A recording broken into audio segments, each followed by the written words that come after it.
ดงเนี่ยผัวนี่เป็นใหญ่บ่นั่งต้มกระลุกข้างหน้านี่คนบ่พอบ่ให้ขายนะบ่ให้ขายนนยันบ่ให้ขายนี่ก็บ่ให้ขายบ่พอบ่ให้ขายหน่อยเขาบอกสิคอยว่าพวกเงินเขาบอกแบบเขาเฮ็ดบ่ทันนะเขาอยู่ผิดเขาต้องว่าเอานี่สิขายเพิ่นนี่สิให้เฮ็ดพวกเงินอยู่อีกว่าจังได๋พวกนี้เขาบ่มีสิทธิ์หยังนะ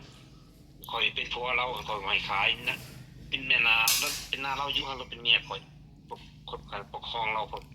ไม่นะโดยเป็นผัวเรามาจับเราเขาหมายว่าอนาก็เป็นสิทธิ์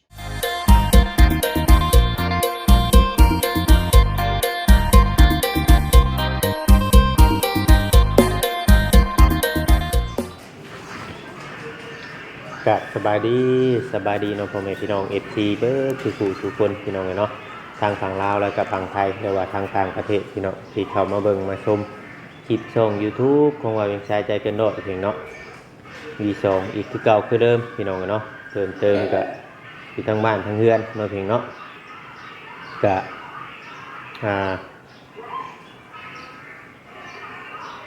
มาเว้าเรื่องของน้องแดงกับแม่ย่าเนาะเพียงเนาะว่าทางแม่ย่าเพิ่นได้โทรมาหาทางบ่าวเวียงเนาะเพียงเนาะแล้วก็ให้ทาง FC ฟังคลิปเสียงของเพิ่นเองเนาะเพียงเนาะเพิ่นเว้าหยังแน่เนี่ยก็เป็นเรื่องกับเพิ่นบ่อยากให้ทางน้องแดงขายให้ขายหน้าเนี่ยพี่น้องเอ้ยเนาะจังไดก็เบิ่งชมกันพี่น้องเอ้ยเนาะเพราะว่าทางเฮาเองก็ได้ไปหาทางน้องแดงกันแล้วเนี่ยก็ทางเพิ่นก็เว้ายังยืนยันแบบเก่าเนาะเพียงเนาะเรื่องให้เรื่องหน้าก็ได้พี่น้องเอ้ยเนาะจะฟังกันเลยพี่น้องทางคอยนางแดงเนี่ยผัวนี่เป็นใหญ่บ่นั่งต้มกระลุกข้างหน้านี่คนบ่พอบ่ให้ขายบ่ให้ขายนนยันบ่ให้ขายนี่ก็บ่ให้ขายบ่พอบ่ให้ขายหน่อยเขาบอกสิคอยว่าพวกเงินเขาบอกแบบเขาเฮ็ดบ่ทันนะเขาอยู่ผิดเขาต้องว่าเอานี่สิขายเพิ่นนี่สิให้เฮ็ดพวกเงินอยู่อีกว่าจังได๋พวกนี้เขาบ่มีสิทธิ์หยังคอยเป็นผัวเราคอยบ่ให้ขายนะเป็นแม่นาแล้วเป็นนาเราอยู่เราเป็นเมียคอยคนการปกครองเราคนไม่นะโดยเป็นผัวเรามาจับเราเขาหมายว่าอนาก็เป็นสิทธิ์ไงเป็นผัวเด้โดยบ่ให้ขายก็บ่ให้พร้อมแต่ว่าเท่านั้นแหละเขาน่ะขายขยันเราขายไปสิเราบ่ได้มวนใจนะเบิ่งหน้าเราบ่ได้เบิดเขาจีบบินเขาพาเบิ่งเงินเขาหลายมื้อนี้ค่อยฮู้แล้วเวลาเขาพาเงินให้เมียข่อยเขากำไว้เบิดให้มันได้เตรียมเพื่อซื้อกินบ่อยู่น้ำมันนะข่อยบ่พาให้เมื่อเราขายเพิ่นข่อยบ่พาให้ถ้ามันหิวแห้งข่อยเสียนะให้ส่งเจ้าเก็บมาให้มันกินนะบ่ให้เงินมันนะให้เขาไปเบิดโดยความคิดตัวเขาเจ้าต้องพาพวกเอาความคิดตัวมาเว้านะแล้วเราเขาบอกเขาไม่มีหลักฐานเลยฮะคนนี้มีปีศาจคนนี้บอกเขามีหลักฐานไปนี่เบิ่งเทวานเทเมืองแม่ใครมีผัวนี่เขาพังของผัวเบิดได้จะไปเหยาะเมียข่อยไปจังสันสินบ่ถือจะบ่แม่นข่อยมีสิทธิ์หลายกว่าเขาเจ้าอีกเขาเป็นผัวเราเขาบ่มีสิทธิ์ปีศาจแล้วเจ้าได้โทรลมกับเขาอยู่บ่โทรลมกับนางแดงมันยังอยู่บ่ค่ะมันเดือดมันเกิดข่อยก็ว่านิดนึงนิดหน่อยถึกเขาเป่านั่งแดงก็บอกว่าโหเรื่องเขาเล่าว่าถึกเป่าหูบอกอ่ะทั้งหมดเป็นเรื่องเงินว่าให้บ่พากบ่พากพากแล้วมันอยู่ในธงเขาเจ้าก็บ่เฮ็ดตัวนะยาผากแล้วบัดนี้บ่เรื่องพากก็ยังพากอยู่มันบ่อยู่ในมือเมียข่อยมีแต่บัตรนั้นบัตรใช่บัตรจ่ายเด็กๆน้อยๆแต่ผากไปซื้อเนาะพากตามเจ้าให้เจ้าก็ซื้อกินซื้อหยังใส่น้อยก็บ่ให้หลายมันบ่อยู่ในมือเมียข่อยเขาว่านี่แหละคือน้องก็บ่จักความสิว่านำในเรื่องให้เรื่องหน้านี่สิเว้าหลายมันเป็นสมบัติของเขาเลยบ่กล้าเว้าหลายคือก็เคยบอกนางแดงนี่แหละบ่ข่อยก็โอ้ยเป็นหน้าเมียข่อยมวยของข่อยก็ยาโดยข่อยมีสติดีเรามีสติดีซ้ำตามประเพณีลาวตามข่อยรู้สึกนี่ถ้ามีผัวแต่งเอานี่นะจะเป็นผัวเป็นเมียเขาเจ้านี่จงพักของผัวเลยโดยผัวเป็นใหญ่เลยแล้วผัววันของพังคนอื่นสิมาอันสุกเมียเข้าไปมันผิด ลักของพ่อของแม่ของมูลพ่อมันแม่มันโมเมนต์ควรสิไปขายนะให้มันนี้มองไม่เบิ่งฮะไปอยู่ไม่จักกันนา2-3 เดือนนี่ครบมันบอกมันสิเปลี่ยนรถว่ามันพยายามนัดบีบเด้เสียค่อยนี่เอาขายก็จะไปจำดินของพ่อมันนี่แหละว่าขายดินกอยผิดซื้อดินของพ่อมันนี่บ่ดินอันตัวนะวิดีโออันนั้นวิดีโอเขาถ่ายก็มีอยู่น้อยๆดอกกันอยู่บนนั้นนะเขาหยิบจ้อยๆเขาดีใจเพิ่นนะเขาจะได้ขายนะแต่บ่พร้อมมันมีใจบอกเจ้าคนบ่พร้อม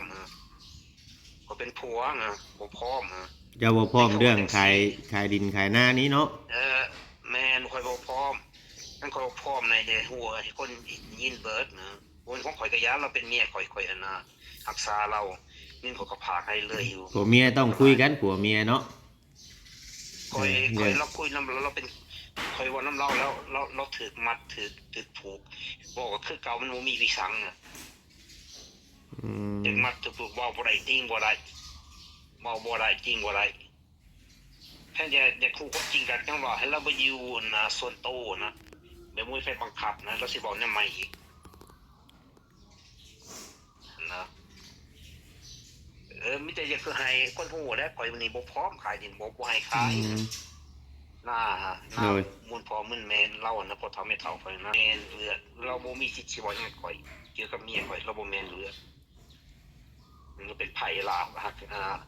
ลุงโยวันข่อยได้ก็เป็นพี่น้องนางแดงแล้วเป็นร้านพอนางแดงนี่ยังให้อื่นบรรณาพอทำไม่ถอดจังว่าไหนเขาบอกเขาจังหยุ่งอยู่นี่มันบ่ถือนางแดงตัวอื่นเราถือตัวนี้ถือตรงวอจังสั้นนะเลยเรานี่นกกำนางแดงเขาเป็นยังหยุ่งก็เป็นทัวร์เราก็มีสิทธิ์หลายกว่าเราเลยเป็นยังหยุ่งอยู่ตัวนี้ก็เป็นอย่างสั้นเพราะว่าทางน้องแดงนี่เราไปอยู่พุ่น 2 ปีเนาะพี่น้อง2 ปีบอกง่ายๆซะทีมเฮาบ่ได้ปล่อยเขาไปถ่ายไปยังนะจ๊ะห่างหายกันไปโลนแล้วล่ะเพราะว่าเพิ่นตอนนั้นก็มีการหอยถ่ายให้ยังในบัดนี้ได้เขาไปกลับเขาไปถ่ายใหม่แล้วก็เพิ่นอยากขายให้ขายหน้านู่นนั่นนี่ก็ทางอาญานี่เพิ่นคือเราเว้าเนี่ยพี่น้องเอ้ยเราบ่อยากให้ขายแต่เราอยากให้ทางเงินน้องแดงนี่พังเรานำเนาะฟังเรานำเราเป็นผัวนะพี่น้องผัวเมียกันอยากให้คุยกันแต่ว่าตอนนี้น่ะคือเว้าง่ายๆว่าคือเราสิคุยกันบ่อันนั้นปานใดกับเมียเราคือทางน้องแดงนี่ตามที่ทางบ่เวียงเบิ่งนี่ยังบ่จักแบบยังบ่เข้าใจว่าความเป็นผัวเป็นเมียเลยแต่ว่าคือทางเงินไอ้ย่านี่ก็เราก็รู้จักว่าเมียเราเป็นแบบไรเนาะเป็นคนแบบไรนู่นนั่นนี่นะแต่ FC เพิ่นก็ถามกันเข้ามาหลายพี่น้องเนาะว่าเป็นหยังคืออยากขายให้ขายนาอันนี้ก็คือว่าเวียงเองก็บ่ฮู้จักนำซุเพิ่นพี่น้องมีแต่ว่าเพิ่นอยากขายไปอยู่พุ่นก็อยากขายอยากอยู่พุ่นแบบบ่อยากไปพุ่นไปพี่นะแต่ว่าคือว่าทางผัวมันบ่อยากให้ขายผัวนี่FC หลายๆท่านนี่เพิ่นก็คิดว่าเป็นหยังคือไปอยู่ฮอดเมืองนอกเมืองนาแหน่เป็นหยังคือมาเอาน้องแดงนั่นนี่นะพี่น้องว่าง่ายๆว่าตอนแรกเราก็สงสารหูอยู่เราหูเบิดว่าน้องแดงเป็นคนแบบไรเป็นคนบ่เต็มนู่นนั่นนี่นะแต่เราสงสารนะคิดว่าสิช่วยน้องแดงเนี่ยว่าสิเอาน้องแดงมาเป็นเมียได้ว่าจะให้น้องแดงนี่อยู่สนุกสบายเนี่ยพี่น้องเนาะในความคิดของเรามันที่นี่บัดเอากันไปได้บัด เออบ่เข้าใจกันในเรื่องทางไอ้ย่านี่อยากอยู่สองคนอยากอยู่ตามลำพังตามลำพังบาดนี้ตามลำพังของชุเพิ่นนี่ทั้งเอาทั้งอาน้องแดงกับเขาก็สิเบิ่งทั้งคือทั้งแดงนี่ก็สิบ่เต็มบ่ยังนั่นแหละบ่ง่ายๆซะบ่อันไหนสิอันนั้นซะเนาะเพียงเนาะเพราะว่า FC หลายคนเพิ่นก็ยังบ่อยากเข้าใจได้ในเรื่องนี้เขาฮู้อยู่พี่น้องเนาะไผก็ฮู้ ไงก็เพิ่นประกาศขายหน้าเพิ่นน่ะ700,000ในตอนนี้นะแล้วก็มีหลายคนอยู่ทักทายกันเข้ามาแล้วก็ถามว่าเขาสนใจ700,000ก็700,000เงินไทยเนาะพี่เนาะเงินบาทโมเมนต์700,000เงินกีบเนาะแต่700,000เงินกีบบ่ไปก็ซื้อได้เนาะ700,000เงินไทยบัดนี้น่ะยังเหลือเงินนี่คือได้ยินทางกันเว้านี่ว่าก็สิขายนี่ไปจำเนาะพี่น้องไปจำที่ไปจำหน้าอันของป้าเล่าคือว่าสิได้เอาเงินน่ะไปจำเงินน้องแดงแน่เงินน้องแดงแน่ไปจำอันที่หน้าของป้าน่ะนะป้าอยากขายจำเป็นต้องอยากขายอยู่ทางนี้เฮ็ดแนวใดก็ยังอยากขายคือเก่าอยู่ทางนี้นะบ่เวียงก็เลยบ่จักความสิห้ามเนาะพี่น้องเนาะบ่จักความสิว่าแต่ว่ามันเป็นมูลมังของซุเพิ่นอันนี้ก็เฮาก็แค่ทายโทษลงช่อง YouTube แต่ว่าทางผัวน้องแดงนี่อยากให้ YouTube นี่ช่วย แต่ว่าสมมุติว่าขายหน้าได้700,000นี่บ่เวียงถามมื้อนั้นน่ะว่าเพิ่นว่าเบิดเลยเงินน่าจะเบิดเลยพี่น้องเอ้ยเนาะถ้าซื้อหน้าน่ะบ่ได้เฮือนคำว่าสิขายหน้าเมื่อเฮ็ดเฮือนนี่แม่นบ่ได้นาตัวนั้นน่ะจำเงินไปแล้วนะ50,000เห็นได้พี่น้องเอ้ยเนาะบัดนี้ทางบ่ย่านี่ว่าบ่อยากให้ทางน้องแดงนี่ขายเนาะตัวนี้นี่ซาในความคิดของบ่เวียงนี่ต้องทางบ่ย่านี่ต้องปรับความเข้าใจกันไหมกับทั้งผัวทั้งเมียแล้วก็คำว่าสิคุยกับเบาอยู่ก็ให้คุยกันทั้งเนาะให้โทรคุยกันกับเพิ่นให้โทรปรับความเข้าใจกับเพิ่นนะว่าบ่อยากขายอย่างนะแต่ว่าชวนน้องแดงนี่เงินนี่เฮาก็บ่ฮู้เนาะสิเป็นเงินเดือจากค่าสินสอดเพิ่นบอกคือเงินหยังแน่เนาะที่ว่าเราเอาไปจำหน้าจำหยังนี่เฮาก็บ่ฮู้นํตัวนี้ก็ได้มีแต่ว่า FC หลายๆท่านก็เป็นห่วงนั่นแหละพี่น้องเนาะเป็นห่วงถึงว่าแนวใดก็ยากพี่น้องเนาะเพราะว่าตอนนี้เขาเจ้าก็อยู่กับเอื้อยกับน้องเขาเจ้าเนาะเฮาก็คือว่าเป็นคนเนาะคือว่าบ่ได้เข้าไปก้าวกายหรือว่ามีแต่ว่าถ่ายคลิปให้พ่อแม่พี่น้องเบิ่งชมไปซื่อเนาะเพียงเนาะมีแต่ว่าตามเหตุตามผลเนาะคือให้หน้าตากร้านี่ก็พอเราเวงขายไปตัวหนึ่งได้พูดของแม่แล้วส่วนที่ขายตัวนั้นพูดของแม่อันนี้คือว่าพูดของพ่อเนาะตอนที่จะขายตอนนี้คือทางบ่ย่าเราในความคิดของอ้ายเพิ่นบัดว่าบ่อยากให้ขายสมบัติของพ่อแม่ถิ่มไว้ให้บ่อยากให้ขายคำมีก็แม่นหาชื่อเอาใหม่หาชื่อเพิ่มว่าซั่นซะเนาะเพียงเนาะแต่คือเฮาเข้าไปเนี่ยทางน้องแดงเราก็ยังยืนยันอยู่ว่าอยากขายพี่น้องเอ้ยจากคนที่ว่าเนาะมีแต่ว่าเบิ่งไปตามเหตุตามผลเหตุที่จริงก็สมมุติว่ามีคนซื้อดีก็สิบ่ฮอดประมาณ700,000นี่เพราะเราแบ่งขายไปได้เท่านึงกับมุงนั่นกับมุงพกไปปลายนี่มาจักแล้วเนาะเพียงเนาะก็มีผู้เอาแต่ว่าที่มันเหมาะกับทางมันติดถนนติดทางดำเนาะเพียงเนาะมันก็ห่างจากถนนใหญ่ก็บ่ไกลปานใดนะมันเป็นที่ที่ว่าถ้าผู้ใดมีเงินมีคำถ้าผู้ใด มีความคิดแน่เนาะพี่น้องก็คือว่าเฮ็ดหันเฮ็ดนี่ได้นะพี่น้องก็มีนั่นลงทุนเงินลงถอกลงทุนแน่เนาะอยากเฮ็ดหันเฮ็ดนี่คือว่าไล่อยู่เหมาะเจาะอยู่พี่น้องเอ้ยใน FC ถามกันเข้ามาเนาะพี่เนาะเป็นหยังเงินไปมื้อนั้นนะเป็นหยังทั้งอันน้องแดงคือบ่เห็นออกมาเว้าหยังเพิ่นว่าเนาะเพิ่นถามบ่เวียงเข้ามาในมือหลังเข้าไปเนี่ยพี่น้องเอ้ยเนาะคือบ่เห็นคลิปทั้งออกมาเว้าอันนี้ก็บ่เวียงก็สิขอตอบเนาะเพราะว่าก็เลยบ่ได้เว้าพี่น้องเอ้ยเนาะบ่ได้เว้าแล้วก็เล่าก็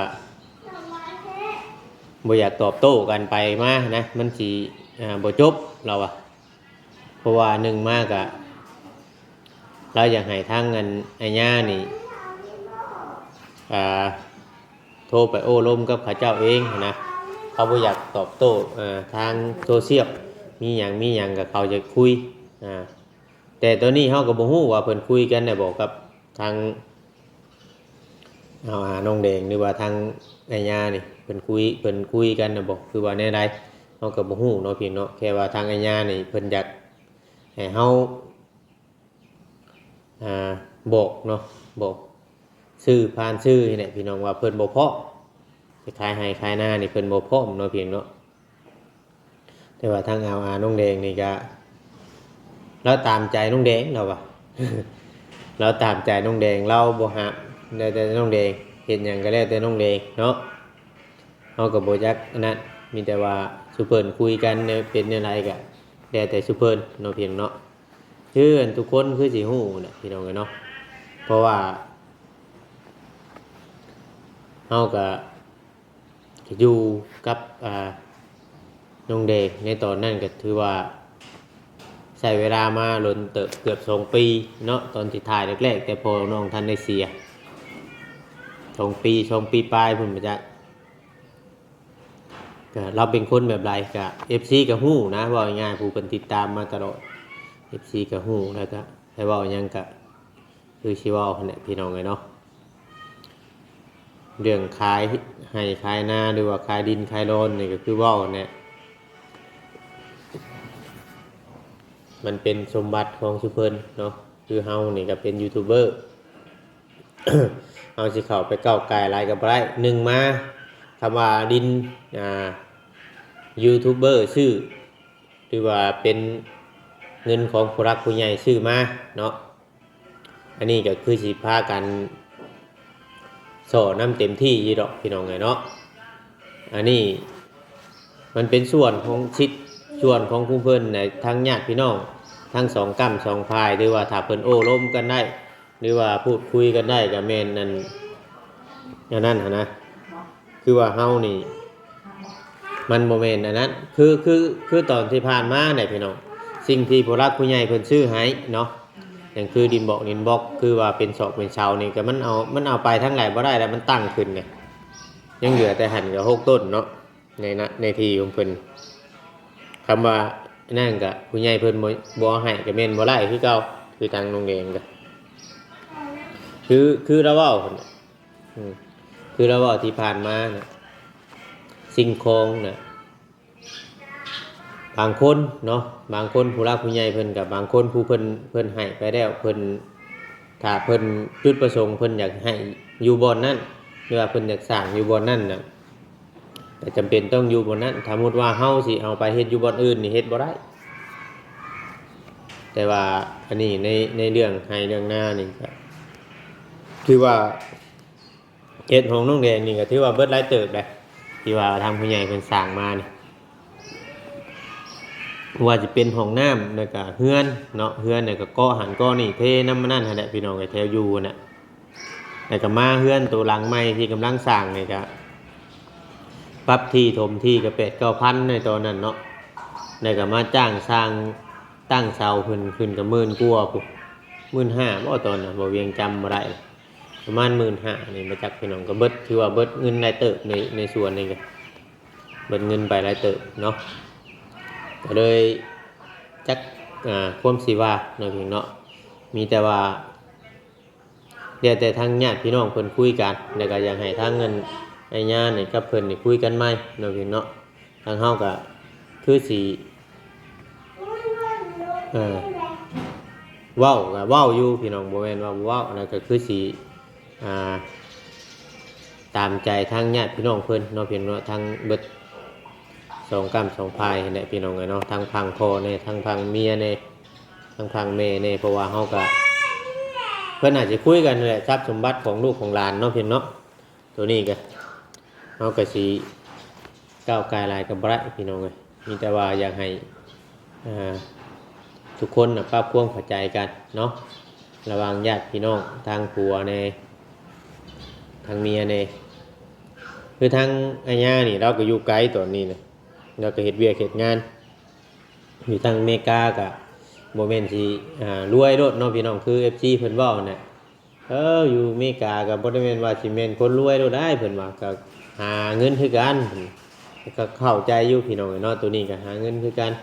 แล้วก็คือทางน้องแดงนี่ก็อยากได้เงินน้ำผัวอยากให้ผัวเลี้ยงเดือนเท่านั้นเท่านี้คือ FC เพิ่นว่านี่ก็บางเทื่อบางทีก็มันก็เป็นไปบ่ได้พี่น้องเนาะสมมุติว่าเดือนละพันเนาะคือน้องแดงคือทางญาเราว่าอยากได้มันก็ถือว่าหลายโพดนะจักสิใช้หยังนะพี่น้องเนาะมันก็บ่จักความสิว่าเนาะพี่น้องเนาะมีแต่ว่าให้เข้าใจกันในเรื่องเงินเรื่องคำนี่แหละพี่น้องเนาะเฮาก็บ่ฮู้นะมีแต่ว่าคลิปนี้บ่เวียงก็อธิบายให้ทุกคนแค่นี้แหละพี่น้องเนาะให้ทุกคนฮู้ว่าน้องแดงเราประกาศขายอย่างเป็นทางการแล้วก็บ่มีไผคือยูทูบเบอร์นี่ก็ห้ามอยู่แต่ก่อนเนาะแต่ตอนนี้ก็มีว่าตามใจเพิ่นนะพี่น้องเนาะตามใจที่เพิ่นขายก็มันเป็นสิทธิ์ของเพิ่นได้พี่น้องมันเป็นมูลพ่อมูลแม่เพิ่นได้มันโมเมนต์ของผู้ใหญ่ชื่อให้แล้วก็โมเมนต์ของทางทีมงานนี่เป็นสะพานบุญเนาะก็เลยบ่จักความสิเว้าแล้วแต่ความตัดสินใจของซุเพิ่นเนาะพี่เนาะเอาคลิปนี้ก็บ่เวียงก็สิลาไปก่อนพี่น้องถ้าว่าผิดพลาดก็ต้องกราบขอโทษขออภัยหลายๆเด้อพ่อแม่พี่น้อง FC เนาะพี่เนาะขอกล่าวคำว่าสบายดีพี่น้องเอ้ย